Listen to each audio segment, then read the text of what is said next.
Thank you for listening to the Radio Maria podcast on the world family of Radio Maria stations. Thank you so much for listening to the Radio Maria podcasts. It's thanks to listeners like you who donate that enable us to continue delivering quality content to listeners around the world. If you'd like to contribute and help us keep spreading the message of Our Lady's Son, please consider making a donation. You can reach us at 888-40-80201 or simply visit our donations tab on our website at radiomaria.us. Your generosity truly makes a difference.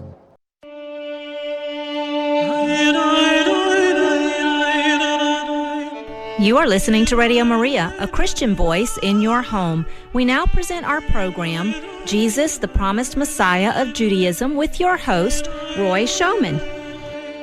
Hi, this is Roy Schoeman, and welcome once again to Jesus, the Promised Messiah of Judaism, the show on Radio Maria that celebrates the Jewish roots of the Catholic faith and of the Catholic Church and of the Catholic sacraments, and perhaps more appropriately, celebrates the fulfillment and the full realization of all of the promise of Judaism and the Old Testament religion first revealed to man directly by God in the Old Testament, the fulfillment of that religion in the Catholic Church and her sacraments. Well, today we are coming up on a very wonderful feast, the Feast of Our Lady of Mount Carmel. And I wanted, for that reason, to honor Our Lady of Mount Carmel by dwelling a little bit on the works of and revelations to the perhaps most famous of all Carmelites after the coming of the New Testament, which is St. Teresa of Avila, the refoundress of the Carmelite order, so to speak, when she founded the order of Discalced Carmelites. So I thought I'd read some sections from her life.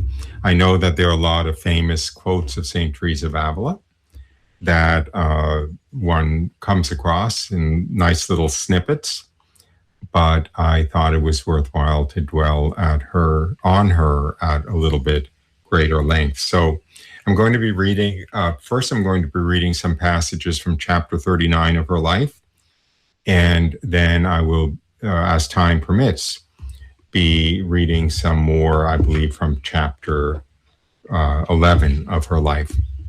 Now, in case you didn't know that, she wrote three major works, so to speak. Perhaps the best known is The Interior Castle, which is a fairly deep mystical work about the various degrees of spiritual awakening, which is possible for us on earth, and various degrees of purification. But it's rather advanced stuff, if you ask me, and isn't all that practical for most of us who are in the world. On the other hand, she has two more books which are much more accessible and full of practical advice, which is her life, which is her autobiography. And fortunately, she goes off into many digressions about various things that happened to her and various experiences that she has, which are very useful to us in our spiritual lives. And also her Way of Perfection, which is a manual of spirituality that she wrote for her nuns. And that's also a kind of a cookbook of how to advance in the spiritual life. And those two books, I think, are extremely, extremely valuable for everyone who would like to grow closer to God. So, with that rather long-winded introduction, oh, by the way, this is a live call-in program. The number here is 866-333-6279 or 866-333-MARY. And you're welcome to call in actually at any point with a question or a comment. But if you wish to wait until about halfway into the program, I will take a short musical break, which is a very easy time to call in, because coming out of the break, I will immediately turn to the call board and take any questions that might have come in, or comments or calls that might have come in. Now, in case you're wondering, what does this have to do with Jesus, the promised Messiah of Judaism, the most honest answer is not very much.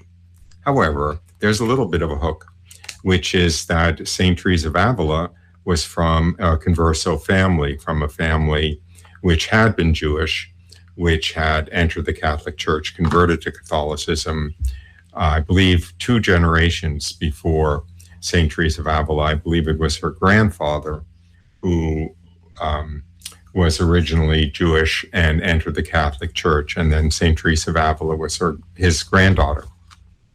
So there is that Jewish connection, and perhaps one can see a little bit of her Jewish nature come through sometimes in her writings. Okay. Well, to Teresa of Avila's life. Now, the first few paragraphs that I'm going to be reading are about the experiences she had about her prayers being heard and being responded to by God.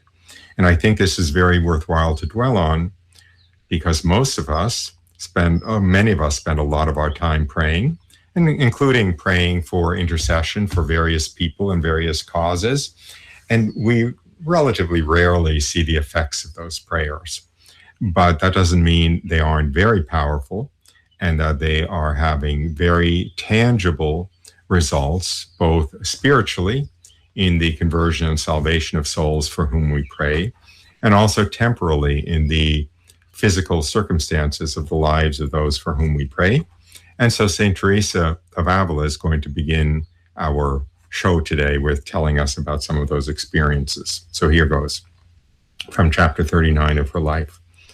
Once, while I was imploring the Lord to give sight to a person to whom I was obligated and who had almost completely lost his vision, I was very grieved and feared that because of my sins, the Lord would not hear me. He appeared to me as he did at other times and began to show me the wound in his left hand, and with the other hand he drew out a large nail that had been embedded there. It seemed to me that when the nail was pulled out, his flesh was torn out along with it. The sharp pain was clearly evident, and I felt great pity. He told me that he who had suffered that for me should not be doubted, but that in a better way he would do what I had asked him, that he had promised me there wasn't anything I might ask him that he wouldn't do, that he already knew I wouldn't ask for anything other than what was in conformity with his glory, and that thus he would do what I was now requesting, that I should consider that even when I wasn't serving him, there wasn't anything I asked for that he didn't grant, and in a better way than I knew how to ask for, and how much more he would grant my petitions now that he knew I loved him, and that I shouldn't doubt this. I don't think 8 days passed before the Lord gave sight back to that person. Now, realize that most of this, if not all of this, actually applies to us. Okay? He showed St. Teresa of Avila the wound in his hand and pulled out the nail that had caused so much pain in his hand. And he told her that he who had suffered that for me, that is St. Teresa of Avila, should not be doubted, but that in a better way he would do what I had asked him. Now, he suffered that for us. That is also evidence of how much he loves us, not just St. Teresa of Avila. And if he loved us enough to undergo the agony on the cross, he certainly loves us enough to hear our prayers and to answer our prayers in the way that he knows best.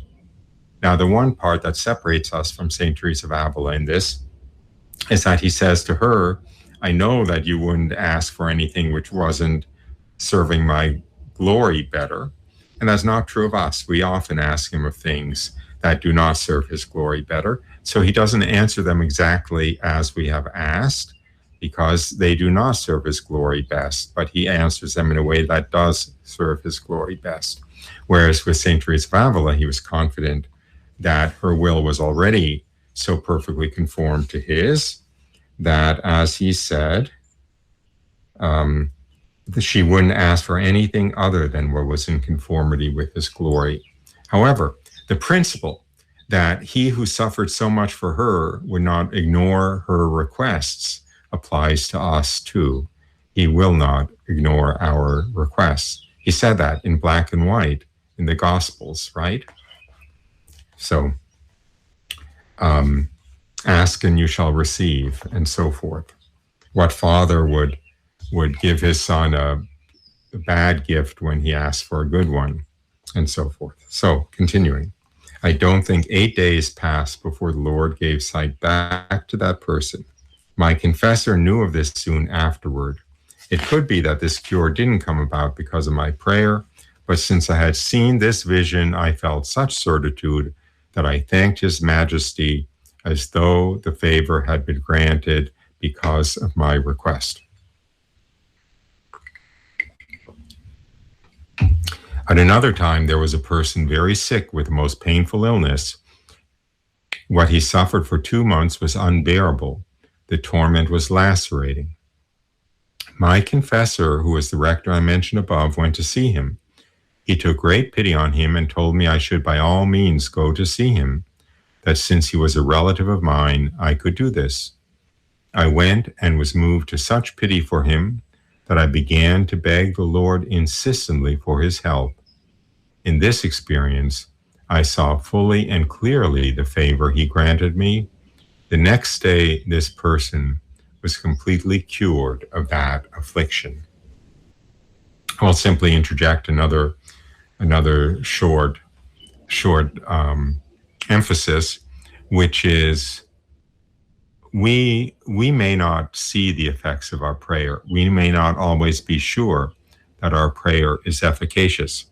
However, we can be sure of one thing, that if we don't pray, the prayer won't be efficacious. In other words, just think of everything we might pray for that might be granted to us, granted to the person for whom we pray, and then think of what a waste it would be if we didn't make that prayer, because for all we know, it would be granted.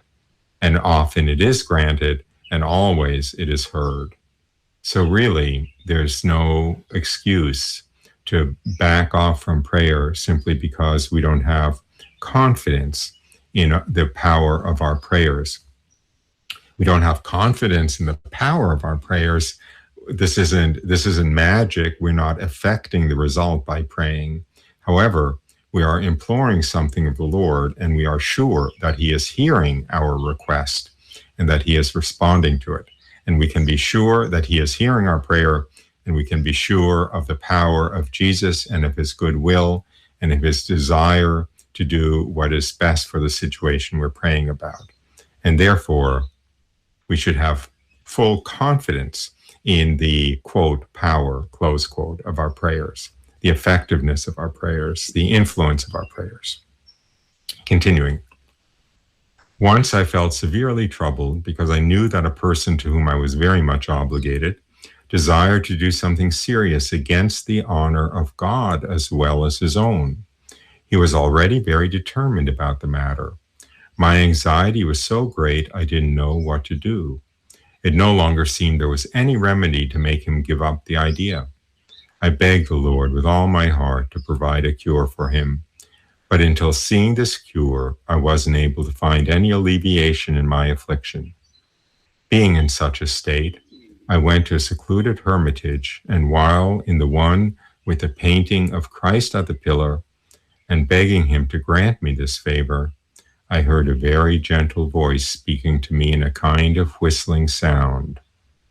My hair stood on end, for the voice frightened me. I wanted to understand what it was saying, but I couldn't, because it passed very quickly. When my fear was gone, for it went away quickly, I felt such quiet and joy and interior delight that I marveled that just hearing the sound of a voice could affect so much in my soul, for I heard it with my bodily ears and without understanding a word. In this experience, I realized that what I had asked for would be accomplished. As a result, it happened that my affliction left me completely, even though the prayer was not yet answered. The pain went away just as it would had I seen the prayer answered as it truly was afterward. I told this to my confessors, For I then had two who were very learned and were good servants of God.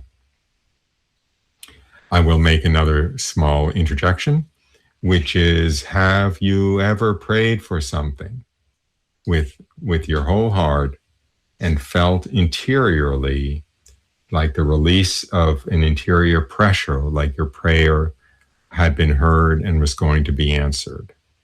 That's just an exercise for the reader, but it's worthwhile thinking about. And if it has happened to you, going back in your memory and kind of reminding yourself that you have at times felt during prayers of intercession that the prayer was going to be answered. Continuing. In this case, of course, we're not in the same condition as St. Teresa of Avila. In this case, she heard a voice which contained such strong consolation that she knew the prayer was being answered. Continuing. I knew a person who had resolved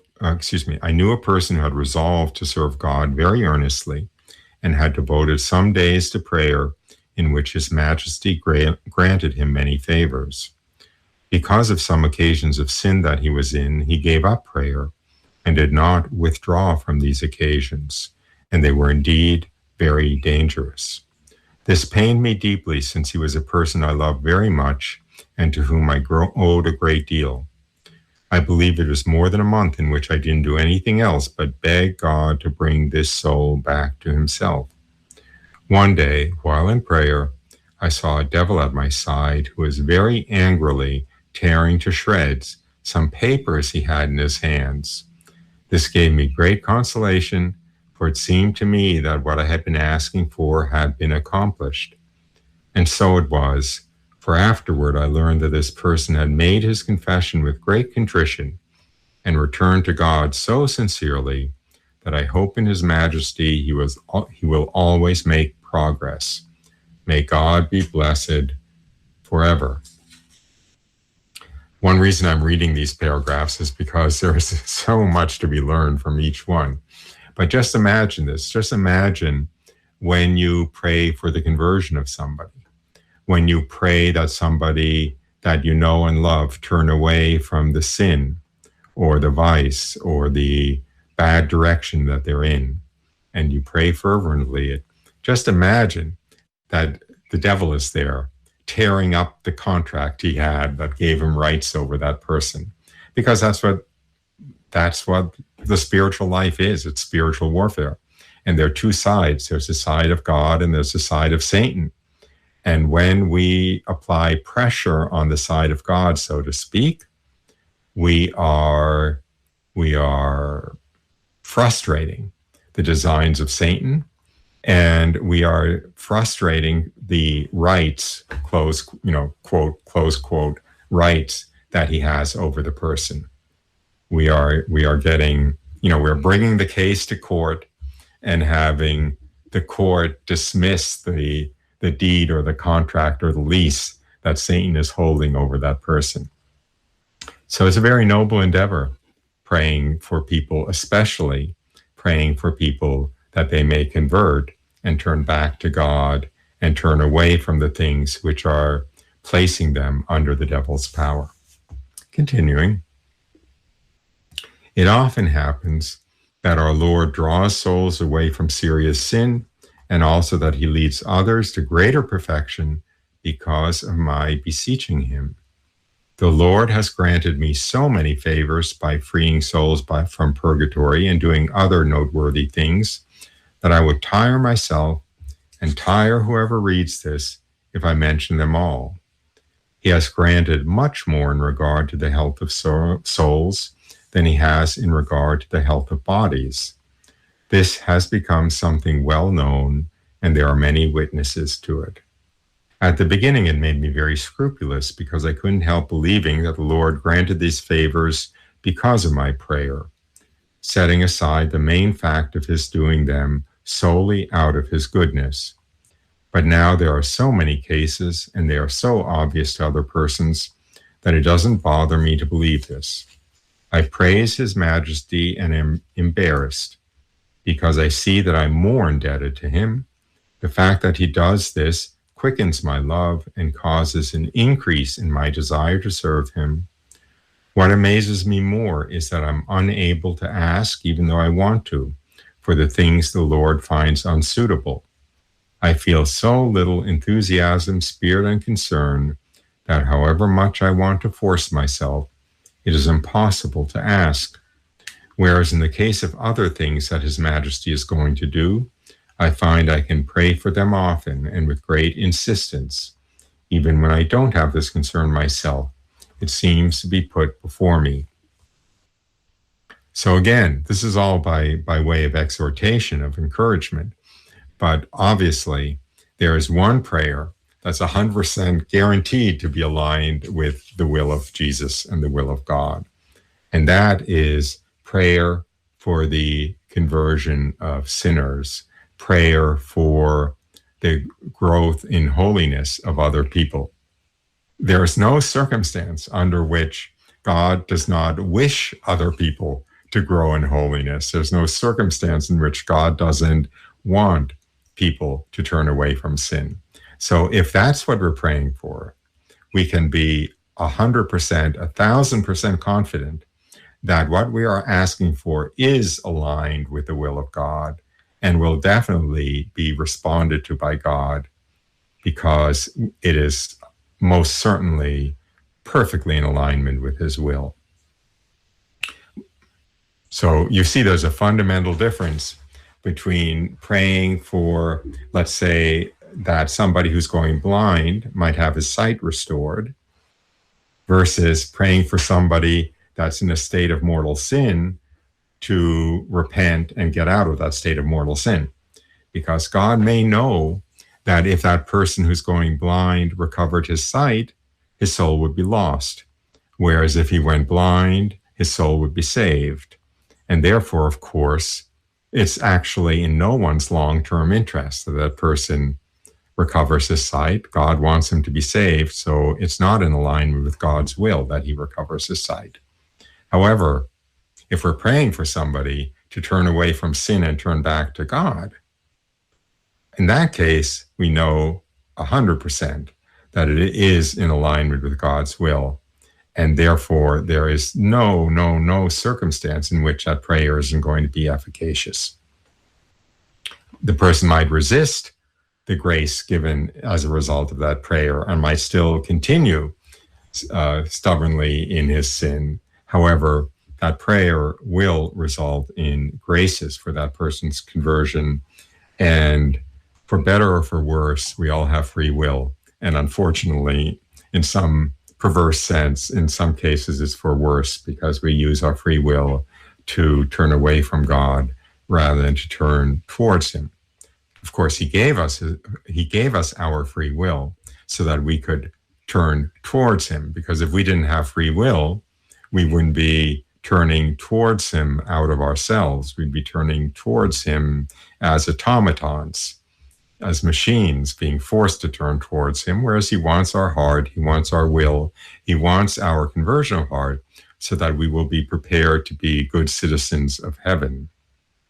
Okay, well, I've come almost up to the halfway point in the show, so I will take a short break before I continue with reading from St. Teresa of Avila, who's at least one quarter Jewish, was at least one quarter Jewish, and read some of the wonderful insights into the life with God, true life with God, so to speak, that is reflected in her autobiography. So you've been listening to Jesus, the Promised Messiah of Judaism on Radio Maria, with me, your host, Roy Schoeman. And this is a live call-in program. The number here again is 866-333-6279 or 866-333-MARY, M-A-R-Y. And while I play the music, I will keep an eye on the call board. And if any calls come in, again, 866-333-MARY or 866-333-6279, I will turn to the calls before continuing with the readings from the collected works of St. Teresa of Avila, in particular, her autobiography. So with that, I will turn to a very beautiful hymn, quite familiar, I hope, the Te Deum. Back in a few moments. Te Deum laudamus, Te Dominum confitemur, Te eternum Patrem, omnis terra vederatur, Tibi omnes angeli, Tibi celi et universe potestates, Tibi cherubim et seraphim, incessabili voce proclamat, Sanctus, Sanctus,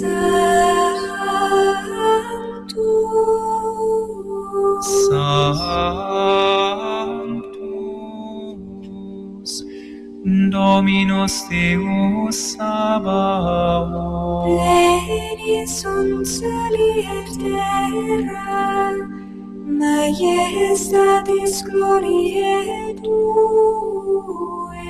Te gloriosus apostolorum chorum, Te prophetarum laudabilis numerum, Te martyrum candidatus laudat exercitum, Te per orbem terrarum sancta confitetur ecclesia, Patrem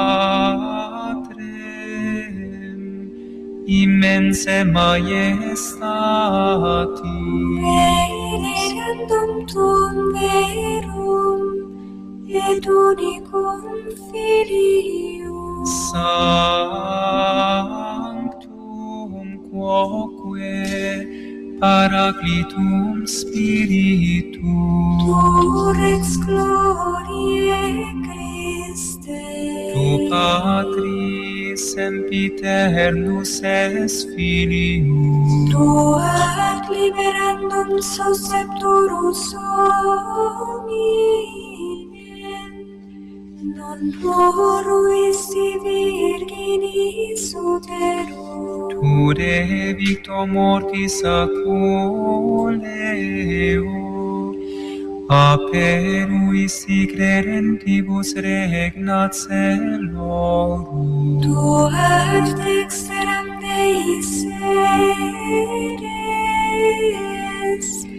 in gloria Patris, Iurex crederis esse venturum, ergo quae sumus tuis famulis subveni,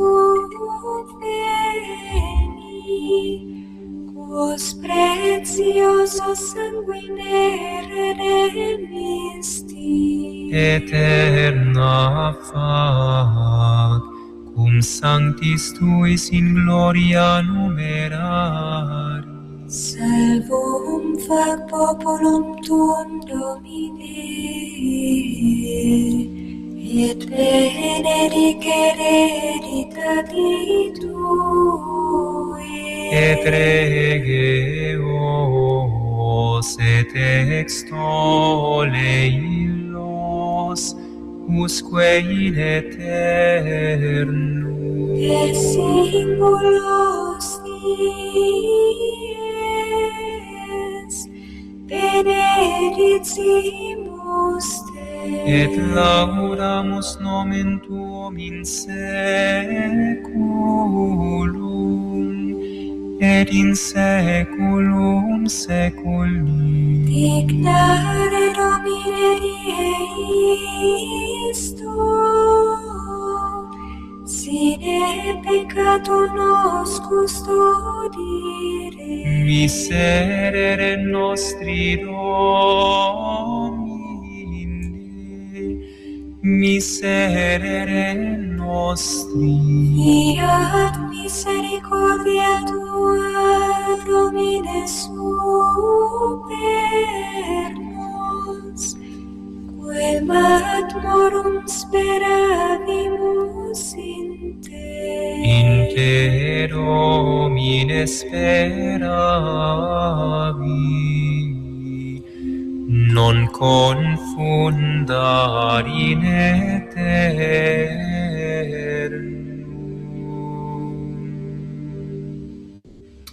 Okay, well, welcome back. You're listening to Jesus, the Promised Messiah of Judaism on Radio Maria with me, your host, Roy Schoeman. And I'm reading from St. Teresa of Avila, in particular from her life, some of the wisdom about this spiritual life that she reflects on in her autobiography. So I see no calls have come in, which is fine, but should you wish to call, I'm still here. The number here is 866-333-6279 or 866-333-MARY. But until and unless you do, I will continue with reading from St. Teresa of Avila. Right now, the chapter I'm reading is focusing on the effectiveness of prayer. So, continuing. It is true that even in spiritual matters, we often want to understand things through our own very twisted opinion of the truth, just as we also do in worldly things. We think we must measure our progress by the years in which we have practiced prayer, and it even seems put a measure on him who gives his gifts without any measure when he so desires. He can give more to one in half a year than to another in many years. This is something I have seen so clearly in many persons that I am amazed how we can even stop to consider it. I don't mean, nor would I want it to be thought, that I mean anything else than that I would prefer a prayer practiced for only a short time and that produced marvelous effects that can be seen at once, for it is impossible without a powerful love to give up everything only so as to please God. Such prayer is better than prayer practiced for many years, in which one never, either in the beginning or afterward, succeeds in resolving to do anything at all for God, except some tiny little things like grains of salt that have no weight or bulk and could be carried in a sparrow's beak, that we do not consider to be a mortification or a great effect of prayer. It's a pity we even know about some things we do for the Lord and pay attention to them, even though they be many. This is obviously true. Of course, it's true that condemns all of us, so to speak. St. Teresa of Avila is condemning herself about this. I will continue with her words and then I'll reflect on it a little bit. I'm this way, and I forget the favors at every step. I do not say that His Majesty, being so good, will not highly regard these little deeds we perform, but I wouldn't want to pay attention to them or observe that I'm doing them, since they are nothing. Yet pardon me, my Lord, and don't blame me for having to console myself with something, for I don't serve you in anything. If I served you in great matters, I wouldn't be paying attention to trifles. Blessed are those persons who serve you with great deeds. If it were taken into account that I envy them and desire these deeds, I wouldn't be very far behind in pleasing you. But I'm not worth anything, my Lord. Give me worth yourself, since you love me so much. I can't do justice to this. I'm kind of abashed because it is true. It is true, and it's resonating with this fundamental spiritual truth that we are to make little gestures of our love for God, and we are to make small sacrifices. And certainly the small sacrifices that are imposed on us by the laws of the church, but also, of course, more above and beyond that. And many of us do. You're listening to Radio Maria. That's something that you're doing in order to please God. However, there's nothing that we can do that pleases God that is actually at all significant in comparison to what He has done for us and is continuing to do for us and will do for us. And therefore, we're making a mistake if we go into prayer like it's an exchange, like here, I'm giving you $100, now you're going to give me a good meal. No, we're giving him nothing, and he's giving us everything. We're giving him a penny, and he's giving us a Rolls Royce. So we're not to go into God as though everything we do for him, whatever it is actually worthy of being recompensed by him. We are going to go into him as though we do this trifle, which is the limits in some sense of how weak we are and how inconstant our will is and how selfish we are. We do these small trifles, but we are not appealing to a debt on his part. We are simply acknowledging his infinite mercy and throwing ourselves on his mercy, not on being repaid, but on his mercy. And if it's anything but that, we are erasing our prayer as we make it, so to speak. We're negating it because we're not doing it in the context of truth, the truth of who we are and who God is. But we're doing it actually in a state of pride. And there is nothing more deadly to growth in holiness, let's say, than pride. So let's see, how much more do I have? A little bit more in this vein, and then I will go on as time allows into another vein of writing of St. Teresa of Avila. On one of these days, when a brief from Rome was successfully obtained so that this monastery could exist without an income, it happened that I thought the accomplishment had cost me some difficulty. While being consoled and finding that the matter was ended, and thinking of the trials I had experienced, and praising the Lord for his having desired to make some use of me, I began to consider the things I had undergone. As a matter of fact, in each thing that I did that seemed to me to be worth something, I found many faults and imperfections, and sometimes a lack of courage, and often little faith. For until the present moment, when I see the fulfillment of everything the Lord told me in regard to this house, I never succeeded in definitively believing that what the Lord told me would come about, and neither could I doubt that it would. It happened that often, on the one hand, the fulfillment seemed to me impossible, while on the other hand, I couldn't doubt it. I mean, believe it would not come about. Finally, I discovered that the Lord, for his part, did everything good, and that I did the bad. So I stopped thinking about the matter. I didn't want to recall it and thereby stumble upon so many of my faults. May he be blessed who, when he so desires, draws good out of everything. Amen. Well, I say that it is dangerous to count the number of years in which you have practiced prayer. Even though humility may be present, I think there can remain a kind of feeling that you deserve something for the service. I don't mean that you don't gain merit and that you will not be well paid, but I consider it certain that any spiritual person who thinks that he deserves these delights of spirit for the many years he has practiced prayer will not ascend to the summit of the spiritual life. Isn't it enough that God take him by the hand to keep him from committing the offenses he did before he practiced prayer, without this person's wanting, as they say, to sue God for money? I don't think it shows profound humility. Indeed, it could, but I consider it audacity. I don't think that I, who have little humility, would ever have dared to do so. Now, it might be that since I have never served, I have never asked. Perhaps if I had served, I would desire more than anyone that the Lord repay me. I don't say that a soul will not grow, or that God will not give this increase if its prayer has been humble, but I say that those years of service should be forgotten. For in comparison with one drop of the blood the Lord shed for us, everything we do is disgusting. And if in serving more we become more indebted, what is this we seek?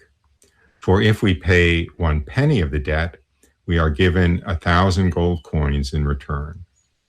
Let us, out of love for God, set aside these judgments because they belong to him. These comparisons are always bad, even in earthly matters. What must they amount to in matters that only God knows about? And his majesty showed it well when he paid as much to the workers who came last as to those who came first. Okay, so here, this is a very beautiful little autobiographical story that St. Teresa of Avila tells. She was appealing for a special permission from Rome to open a convent with no assured source of income. And she prayed continuously to God to grant her the favor of getting the permission from Rome.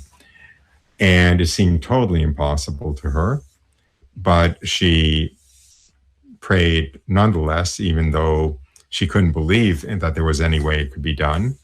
And the favor was granted, and she started feeling kind of pleased with herself for all that she had done in order to bring about the granting of this prayer, all the little mortifications and all of the effort she had put in, and all of the suffering she had undergone in trying to get this convent established. And God granted her the grace of showing her that in all of the things that she did that she thought were efficacious, were effective, she had done nothing but worthless things and wrong things, and all the good came from God, and everything that she did was worthless or worse. She found so many faults and imperfections in everything that she did that she was so proud of, that she determined to stop thinking about it because it was too depressing to see all of these faults of hers. And these faults of hers were in the efforts that she was so smugly proud about, thinking that they had been effective. So it's a beautiful case study of what she talks about later. In other words, in the later paragraphs of what I just read, at how huge a mistake it is to think that anything that God gives us is a return for a service that is owed to us for what we have paid him, because all he gives us just increases our debt. Everything that is an improvement that comes about in our spiritual life, everything that brings us closer to God, is not a reward for how good we are. It is an increase in the debt of how basically unworthy we are to have been given that gift. So if it's coming from St. Teresa of Avila, you know it's true. Anyway, very sobering, but very, very important. Now I will I finished the readings from chapter 39 that I wanted to cover. So I will turn to chapter 11, which, as the heading of the chapter says, quote, tells of the reason for the failure to reach the perfect love of God in a short time. So I will begin. Let us now speak of those who are beginning to be servants of love. This doesn't seem to me to mean anything else than to follow resolutely by means of this path of prayer to him who has loved us so much. To be a servant of love is a dignity so great that it delights me in a wonderful way to think about it. For servile fear soon passes away if in this first state we proceed as we ought.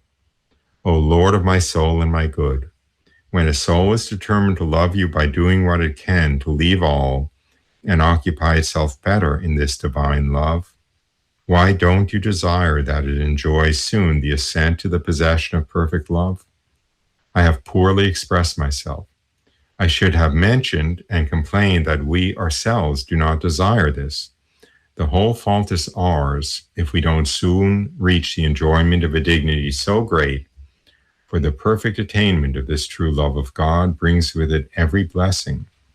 We are so miserly and so slow in giving ourselves entirely to God that since His Majesty does not desire that we enjoy something as precious as this without paying a high price, we do not fully prepare ourselves. I see clearly that there is nothing on earth with which one can buy so wonderful a blessing. But if we do what we can to avoid becoming attached to any earthly thing, and let all our care and concern be with heavenly things, and if within a short time we prepare ourselves completely, as some of the saints did, I believe without a doubt that in a very short time this blessing will be given to us. But it seems to us that we are giving all to God, whereas the truth of the matter is that we are paying God the rent or giving Him the fruits and keeping for ourselves the ownership and the root. We resolve to be poor, and this is very meritorious, but then very often turn back to being anxious and diligent about possessing not only the necessities, but superfluities as well, and about winning friends who might provide these things for us. And we are thereby placed in a state of greater anxiety and perhaps danger about not being in want than we were before when we had our own possessions. Now, it is true that St. Teresa of Avila here is talking about the religious life of people who take a vow of poverty and thereby not possess anything. But what she's saying applies to us, I believe, too, at least at one step removed, because she's saying in the religious life, the nun might renounce all of her possessions and not possess anything of her own, but she still retains the desire to possess things and the intention to possess things. And so it's like she's paying rent while still owning the house. She's turning over the rent, but she's not turning over the ownership. If she's hoping that some generous donor give them a gift that provides something that the nun wants, she is still retaining the desire for the possession. And she's not really turning over the car keys, turning over the house lock, stock, and barrel. And needless to say, if this is true of St. Teresa of Avila's sisters in the convent, it is certainly true of us. Now, we're not in a position to give up all of our possessions, but we are in a position to not care about having our possessions. That's a subtle difference, but it's a very important difference. I heard a witness testimony many years ago. It was in the context of a kind of evangelical Protestant, but a very enthusiastic and devoted and totally sold out preacher. I don't know what his role in the Protestant church was, but he was an evangelist. He was a traveling evangelist and told his witness testimony and encouraged people to turn their lives over to God. And he tells the story that he had his prized possession was a private airplane. He was a private pilot. He had learned how to fly and obtained an airplane, and he was very proud of himself as a preacher, and flying around and giving missions or retreats or tent meetings or whatever, and being very generous with all of his efforts and time and so forth. And then God asked him to give somebody stole his airplane. I'm only remembering the story as I tell it. Somebody actually stole his plane, and he tracked it down, and he caught the person who stole it, or found the person who stole it. And God asked him, now that you found him, give him the plane, give him the plane. And that was extremely difficult and painful for this man. So that was really a good example of the difference between turning something over as turning over the rent of something to turning over the ownership. He had to pull the root out from inside his heart of it being his plane and it being completely a violation that this man took his plane, because now God wanted this man to have his plane. So anyway, so these principles apply to us perhaps more than it may seem on the surface. I will read another couple of paragraphs and then I'll have come to the end of my time with you. It also appears that to us that we are renouncing our status when we become religious, or that we renounce it when we begin to live a spiritual life and follow the path of perfection. No sooner is some little point of etiquette concerning our status brought up than we forget we have offered it to God, and we desire to take it right back out of his hands, so to speak, after having made him, as it seemed, the Lord of our wills. So it is with everything else. So it is with everything else.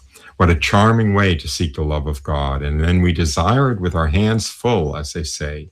We have our attachments, since we do not strive to direct our desires to good effect and raise him up from the earth completely, but to have many spiritual consolations along with attachments is incongruous, nor does it seem to me that the two can get along together. Since we do not succeed in giving up everything at once, this treasure, as a result, is not given to us all at once. May it please the Lord that drop by drop he may give it to us, even though it costs us all the trials in the world. Well, I will finish with one short story that I know of. I am an oblate at a Benedictine monastery. Oblate is a third order. It's not a very high degree of participation. It's a very, very severe monastery. The monks are very serious about not owning anything in common. All their shoes are held in a common room of shoes, and they have to, they go in the room and take shoes when they need a pair of shoes and so forth. They don't own anything. They have a very penitential life. They have to jump when the bell rings, whether it's getting out of bed at 4 a.m. or dropping the work they're doing and going to choir to chant and so forth. However, a number of them are priests, and there is a schedule of what priest celebrates the Mass for the convent every day. And when a priest sees his name on the board for celebrating Mass on Wednesday, let's say, and the abbot decides for some reason to move things around and give that Mass on Wednesday to another priest to celebrate, that priest may easily have his nose out of joint. He might really be disappointed and annoyed and bitter that Mass was taken away from him to celebrate the convent's Mass. Perfect example. We can give up everything, but we still haven't given up ourselves in the way that we are supposed to in the long run. So with that, it's time for me to leave you for today. You've been listening to Jesus, the Promised Messiah of Judaism on Radio Maria with me, your host, Roy Schoeman. And I hope you join me again next week, same time, same place on Radio Maria. And it is time for me to say goodbye for now. And I'll go out once again by playing the hymn that I think is extremely appropriate for the subject matter of today's talk, which is Te Deum. All glory and honor and praise is God's alone. So bye for now. Te Deum laudamus,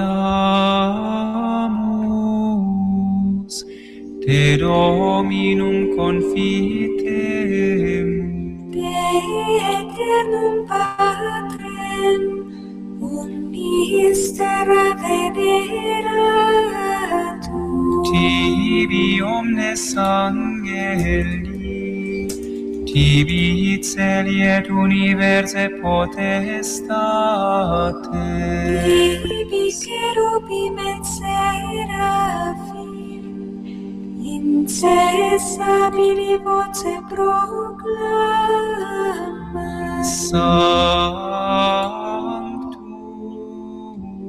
Sanctus, Sanctus, Dominus Deus Sabaoth, Pleni sunt celi et terra, Majestatis gloriae Tua. Te gloriosus apostolorum chorum, Te prophetarum laudabilis numerum, Te martyrum candidatus laudat exercitum.